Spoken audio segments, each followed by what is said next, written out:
Παναγία μου! Να ένα χάλι μαύρο του τη σοφίτα. Πόσα χρόνια έχει να πατήσει άνθρωπος δα μέσα. Δεν να μου φάει και 3 ημέρες να την καθαρίσω. Τέλος πάντων, ξεκινούμε από το ξεσκόνισμα και θεωρούμε παρακάτω. Αχ και να χάνδρει μωρό μου, μία νύχτα, νύχτα του χρόνου.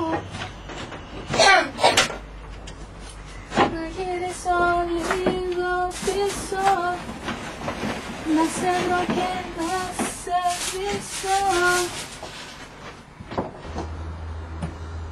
Παναγία μου, με ο καθρέφτης της γιαγιάς μου της Μαρικούς τούτος. Πότε όμως βρέθηκε εδώ κάτω. Αχτίζον ο γέριμος.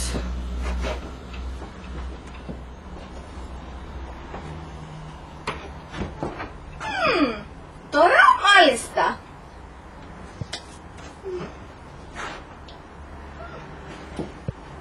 Καθρέφτη, καθρεφτάκι μου.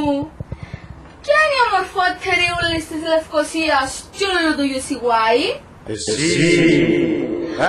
Yes! Yes! Ήξερα το! Πάντως ωραία! Είναι το πράγμα! Τώρα να δεις να μου να σε κάνω, ρε πάει και ο καθρέφτη!